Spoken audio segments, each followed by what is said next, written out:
salutation to the God. God is our immortal nature. So, always salutation to the God. God means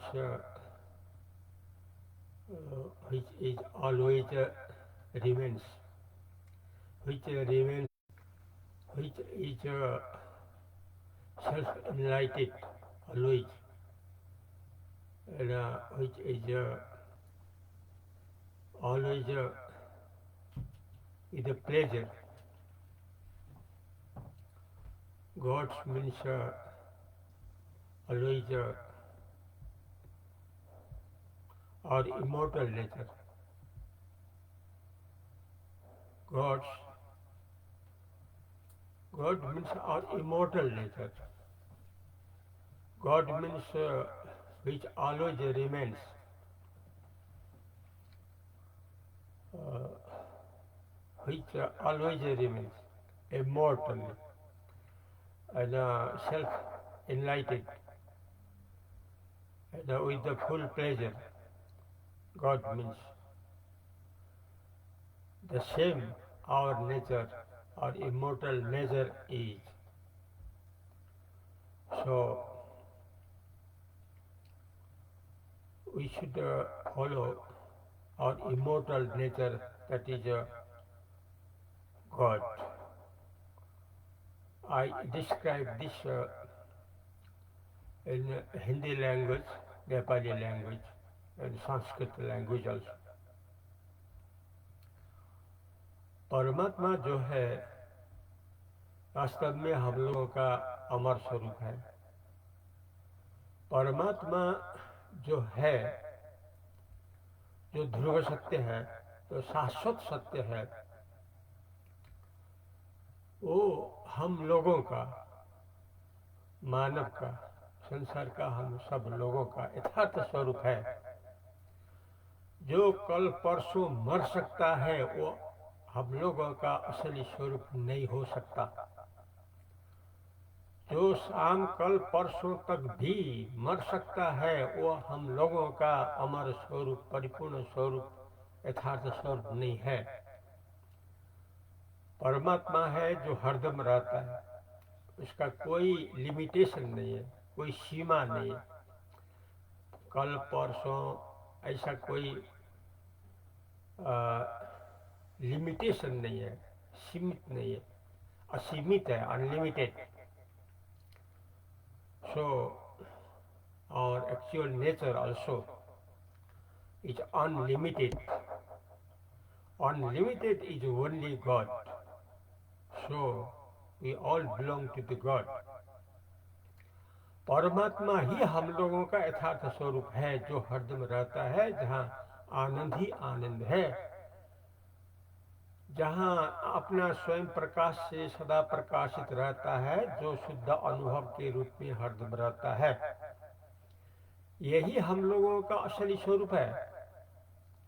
शुद्ध अनुभव, शुद्ध अनुभव का अनुभव है परमात्मा का अनुभव, निराकार परमात्मा का अनुभव। जो सगुण परमात्मा है, जो नाम रूपधारी परमात्मा है, वो तो बच्चों को सिखाने के लिए है, क्योंकि बच्चा तो नहीं समझता है निराकार परमात्मा। अगर बच्चा को कहें कि परमात्मा केवल शुद्ध अनुभव है, स्वयं प्रकाश है, परम आनंद ही आनंद, अगर कहे तो नहीं समझ पाएगा। यद्यपि सही है, लेकिन वो नहीं समझ पाएगा। इसलिए परमात्मा को दिखाने के लिए बच्चों को क्या करना पड़ेगा कि जो 18 हाथ देवी है, जो 4 हाथ विष्णु भगवान है, जो त्रिशूलधारी महादेव है, जो धनुर्धारी श्री राम जी हैं, जो मुरलीधारी श्री कृष्ण जी हैं, उनको दिखाना होगा। ये कहे कि ये परमात्मा है, परमात्मा को जान लो। कैसे? जो त्रिशूलधारी है, जो मुरलीधारी है, जो धनुर्धारी है, जो 18 हाथ लेके बैठी हैं देवी भवानी दुर्गा देवी, ये जो है 4 हाथ लेके जो महालक्ष्मी बैठे हैं, सरस्वती माता बैठी हैं 4 हाथ लेके। बच्चों को सिखाने के लिए ये है परमात्मा, पहचान लो, तुरंत पहचानेगा। क्योंकि बच्चा कहेगा जो 18 हाथ से युक्त हैं देवी दुर्गा भवानी, वो ही भगवती हैं। जो पशुपतिनाथ हैं पंचमुखी, वो है भगवान, ऐसा तुरंत समझ पाएंगे। लेकिन असली स्वरूप है सतचित आनंद, जो हरदम रहता है, जो हरदम रहता है, वो अनुभव का अनुभव है, शुद्ध अनुभव का अनुभव है, तो कभी नाश नहीं होगा। और जो स्वयं प्रकाश, जो अपने प्रकाश से हरदम स्वतः प्रकाशित है, वो निराकार परमात्मा है। सगुण परमात्मा जो दिखाई देता है, जो हम लोग कहते हैं, ढोक देते हैं, प्रणाम करते हैं, दक्षिणा भेटी चढ़ाते हैं, इसलिए कि निराकार परमात्मा को बदलने के लिए। निराकार परमात्मा में बदलने के लिए हम लोग सगुण भक्ति करते रहते हैं। सगुण भक्ति करने का मतलब है निर्गुण भक्ति में बदले। निर्गुण भक्ति का परिणाम है निराकार परमात्मा को जान ले और अपने को उसमें समर्पित करें। जो भक्त भाव है, भक्तिनी भाव है, जो पुजारी भाव है, पूजक भाव है, वो भगवान में परिणत हो जाए। कैसे? निराकार रूप को लेके।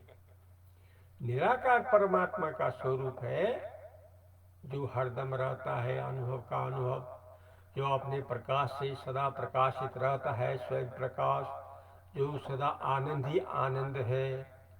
यह है परमात्मा का निराकार स्वरूप, जो हम लोगों का असली स्वरूप है। इसलिए परमात्मा जो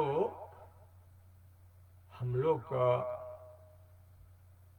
जानते हैं, अर्थात जाने या न जाने, लेकिन परमात्मा जब हम लोग का कान में शब्द आता है, मन में जब ये आता है, हम लोगों को महसूस होता है कि परमात्मा है गॉड, द गॉड, परमेश्वर, सच्चिदानंद पशुपतिनाथ शिव राम कृष्ण।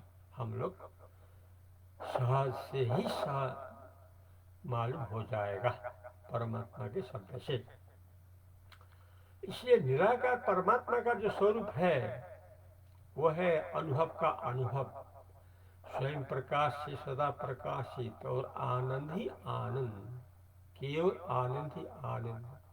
इसलिए परमात्मा को कहा जाता है ये है अद्वितीय अखंड।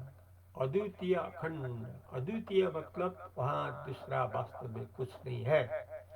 जो कुछ दिखाई देता है सब कुछ परमात्मा रूपी है, परमात्मा के अलावा कुछ भी नहीं है। इस तरह से केवल परमात्मा ही है। इसलिए इसको अद्वितीय अखंड कहा जाता है परमात्मा को। अर्थात अनुभव प्रकाश आनंद जो परमात्मा का निराकार स्वरूप है, जो हम लोगों का अमर स्वरूप है, वो है अखंड अद्वितीय परमात्मा। दृष्टांत है, अगर उपदेश को लिया जाए तो एको ब्रह्म द्वितीय नास्ति, एक ब्रह्म ही है सदा सत्य, दूसरा मिथ्या है। यह है शास्त्रों का, सर्वोच्च शास्त्रों का उपदेश, एको ब्रह्म द्वितीय नास्ति। अच्छा, अब दृष्टांत में सुषुप्त का अनुभव, सुषुप्त का अनुभव, सुषुप्ति में जो अनुभव होता है केवल आनंद ही आनंद, उसको उस अनुभव को कहा जाता है सुषुप्त। सुषुप्त जो गाढ़ निद्रा में जो कोई को भी अनुभव होता है, अगर वो जो गाढ़ा निद्रा सुषुप्ति को याद किया जाए तो आनंद का अनुभव हो पाता है। जब आनंद का अनुभव करें तो उसका नाम है सुषुप्त। इस तरह से बृहदारण्यक उपनिषद कहता है सुषुप्त का अनुभव है ब्रह्मानंद का अनुभव, शिवानंद का अनुभव, सच्चिदानंद का अनुभव। और दूसरा दृष्टांत अगर ले ले तो वो है रसरी और सांप। रसरी और सांप का दृष्टांत असली रसरी है, लेकिन अगर उसको न जाना जाए तो सांप कल्पित हो जाता है और सांप का अनुभव होता है जो झूठ मूठ है। ये दृष्टांत है रसरी और सांप का। रसरी के तरह है सच्चिदानंद परमात्मा, और सांप के दृष्टांत के तरह है संसार शरीर जो मिथ्या है, जो शाम कल तक नहीं न भी रह सकता है। क्या ठिकाना है किसका शरीर, क्या ठिकाना है? चाहे बच्चा, चाहे युवा, चाहे वृद्ध, व्यक्तिगत रूप से कहे तो किसका निश्चय है? किसी का भी निश्चय नहीं है। इसलिए परमात्मा को जानना ही होगा। जहाँ निश्चय है, जहाँ आनंद ही आनंद है, जो स्वयं प्रकाश से सदा प्रकाशित है, जो सदा सतरूप में रहता है। इसके बारे में और दृष्टांत अगर लिया जाए तो वो है सिंह शिशु का दृष्टांत। सिंह शिशु, the king of the forest, the baby of the lion. सिंह का बच्चा बचपन से ही भेड़ा के बथान में मिल गया, खोर में रहने लगा, घास खाने लगा, भ्या भ्या करने लगा। एक रोज जंगल के सिंह ने देखा, क्या बात है, भेड़ा के बथान में सिंह घुलमिल होकर रहा है, क्या बात है? उसको समझाएं, बतलाया, तुम सिंह है, भेड़ा नहीं। वो कहता है नहीं, हम भेड़ ही है, सिंह नहीं है, वो कहता है। तब जंगल का सिंह, देखो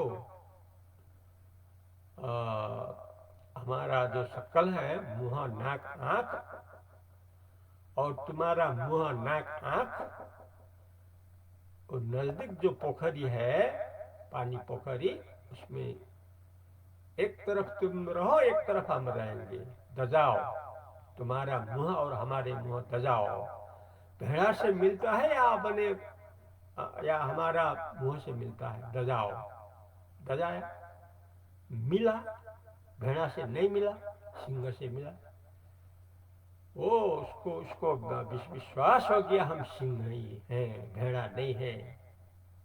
गर्जने लगा, भेड़ा भागा, भाग हो गया। उस रोज से वो बन के राजा होके बैठा, सिंह होके बैठा, क्योंकि सिंह ही था। सिंह होने से सिंह होने में कोई टाइम नहीं लगा। सिंह का बच्चा सिंह होने के नाते भेड़ा भाग से सिंह होना कुछ भी टाइम नहीं लगा। वैसा ही हम लोगों को जो स्वरूप है सच्चिदानंद, हरदम रहने का इच्छा, सबसे बड़ा होने का इच्छा, और जो आनंद में रहने का इच्छा, जो हम लोगों का स्वरूप है, ये तो विश्व गुरु का अनुभव है, ये तो भगवान का अनुभव है, जो हरदम रहता है, जो सबसे बड़ा है, जो आनंद ही आनंद है। तब मिल गया स्वभाव, हम लोगों का स्वभाव और परमात्मा का स्वभाव मिल गया, तो तुरंत हम लोग परमात्मा में बदल सकते हैं, बदल लेते हैं। इस तरह से हम लोगों का स्वरूप केवल परमात्मा ही है। जैसा सिंह के बच्चा जब जान लिया कि हम सिंह है तो सिंह बन ही गया, इसी तरह हम लोग जो सच्चिदानंद है, बचपन से जो संसार में औरत मर्द बन के जो घूम रहे थे भेड़ा के तरह, अब हम लोग परमात्मा बन गए। अब का हम लोगों का समय है केवल परमात्मा ही परमात्मा। इस तरह का जो परमात्मा है, हरदम कोटि कोटि अभिवादन। अभी समय हुआ, हरिओम दर्शक।